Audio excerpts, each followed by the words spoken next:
क्या आप भी उन लोगों में से हैं जो किसी लोन ऐप या किसी कंपनी से लोन लेकर आज चैन की नींद नहीं सो पा रहे हैं? कॉल पे धमकी, घर या ऑफिस पे रिकवरी एजेंट की बार बार की विजिट और ऊपर से ईएमआई का बोझ।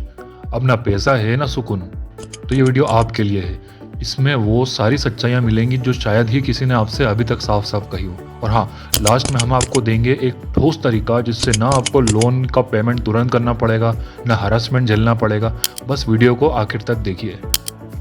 पहले समझिए कि असली प्रॉब्लम क्या है।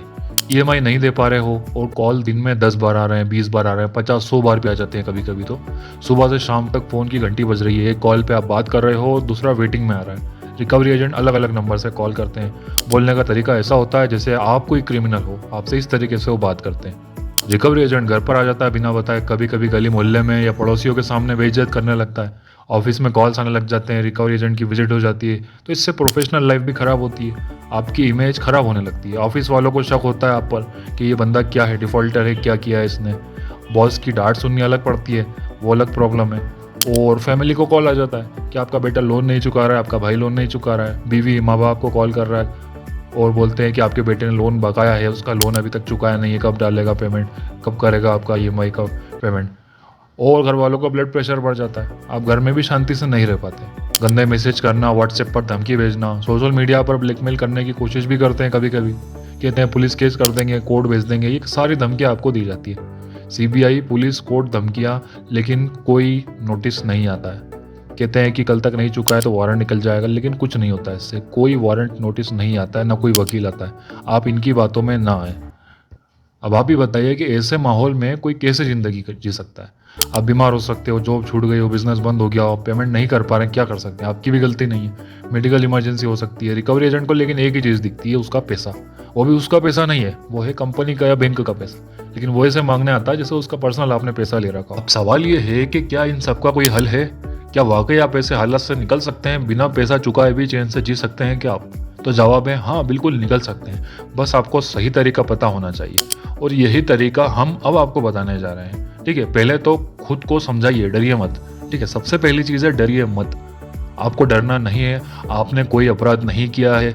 आपने सिर्फ एक अनसिक्योर्ड लोन लिया है, यानी वो लोन जिसमें आपने कोई जमानत नहीं दी है, कोई भी आपने गिरवी नहीं रखी, कोई भी चीज़ नहीं, किसी भी तरीके का आपने मॉर्गेज किया है, कोई भी प्रॉपर्टी वगैरह आपने नहीं दिया। ये अनसिक्योर्ड लोन कहलाता है। आपने बैंक से जो पेमेंट, जो बैंक से जो लोन लिया है या क्रेडिट कार्ड जो भी लिया हो, वो आपके पैन कार्ड, आधार कार्ड के ऊपर ही लिया है। आपकी सिविल स्कोर देखकर आपको दिया गया है, भरोसा करके दिया है बैंक ने। तो ये अनसिक्योर्ड लोन है, इसमें बैंक कोई भी चीज़ आपकी सीज नहीं कर सकता। रिकवरी एजेंट आपके खिलाफ कोई केस या जेल की धमकी नहीं दे सकता इस कंडीशन में। हाँ, वो पैसे की मांग कर सकता है, लेकिन कानून के दायरे में रहकर ही कर सकता है। ठीक है, अब दूसरी बात आती है कि हर चीज़ का रिकॉर्ड रखिए। जब भी कोई रिकवरी एजेंट से बात हो, कॉल पर हो या आपके सामने आकर उसने बात की हो, तो उस बात को रिकॉर्ड करें। चाहे वॉइस कॉल को रिकॉर्ड करें या फिर सामने आता है तो उसकी वीडियो रिकॉर्ड करें। उसका टोन, उसका लैंग्वेज, सब कुछ रिकॉर्ड करें। ये सब बाद में बहुत काम आएगा। मेरी बात को आप यकीन मानिए, ये सब बाद में बहुत काम आएगा। 100% कारगर साबित होगी ये चीज़ें। अगर आपको शिकायत करना हो तो ये चीज़ बहुत काम में आती है। तीसरी बात होती है, लोन कंपनी को अपनी प्रॉब्लम बताइए, प्रूफ के साथ बताइए। अगर आपके पास पैसा नहीं है तो अपनी सच्ची हालत लोन कंपनी को बताइए। आप मेल कर सकते हैं उनको, ऐसा नहीं कि बात नहीं हो पाती। बिल्कुल आप तरीके से, बस आप कानून को समझिए, अपने अधिकारों को आप समझिए, तो आप बिल्कुल उनसे बात कर सकते हैं। सुकून भरी जिंदगी आप जी सकते हैं लोन लेने के बावजूद। कोई भी मेडिकल इमरजेंसी हो गई आपको, आप उनको कारण बताइए कि मेडिकल इमरजेंसी हो सकती है, जॉब चले गई या कोई बड़ी दिक्कत आ गई है। इसका प्रूफ के साथ भेजिए। हॉस्पिटल में लगा है तो बिल भेजिए हॉस्पिटल का। कंपनी का जो टर्मिनेशन लेटर होता है, आपको अगर कंपनी ने निकाल दिया है, जब आपने छोड़ दी कंपनी, तो ये आप लेटर भेजिए। ईमेल के जरिए लिखित में बात करिए ताकि आपके पास सबूत रहे। ये सब आप बोलेंगे उनको, और एक इंटीमेशन लेटर हो जाता है, ठीक है, प्रायर नोटिस जिसे बोलते हैं, वो भेजिए कि मैं अब पेमेंट करने की कंडीशन में नहीं हूँ, मुझे समय चाहिए। ठीक है, ये आप आगे रख के आपको ये भेजना होता है कंपनी को या बैंक को, जिससे भी आपने लोन लिया है। अब ये सब हो जाने के बाद सेटलमेंट की बात आती है। अगर आप वाकई में पेमेंट नहीं कर पा रहे हैं, लोन कंपनी से सेटलमेंट की रिक्वेस्ट कर सकते हैं। जैसे कि मान लीजिए 10,000 का लोन लिया था, अब आप नहीं चुका पा रहे हैं, तो कंपनी के ऊपर लगे जो इंटरेस्ट और पेनल्टी हटा लेगी। ठीक है, आपके ऊपर जो भी उसने इंटरेस्ट और पेनल्टी लगाया वो हट जाएगा।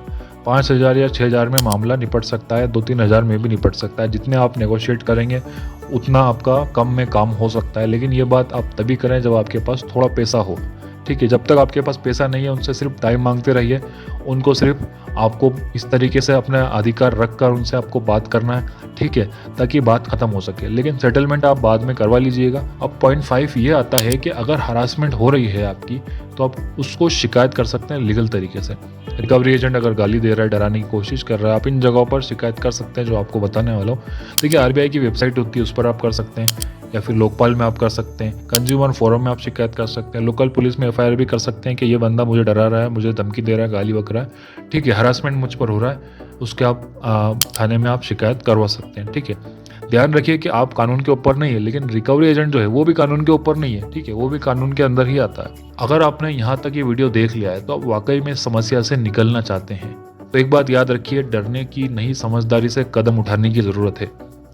लोन से ज़्यादा खतरनाक होता है उसका डर, तो आपको डरना ख़त्म करना है, ठीक है। इस डर को यहीं पर ख़त्म कीजिए और वीडियो को शेयर कीजिए उन सब लोगों के साथ जो आज इस मुश्किल से गुजर रहे हैं। चैनल को सब्सक्राइब करना बिल्कुल भी ना भूलें, क्योंकि ऐसे ही काम की और आपका डर भगाने वाली, आपको सुकून देने वाली वीडियो हम लाते रहते हैं इस चैनल पर।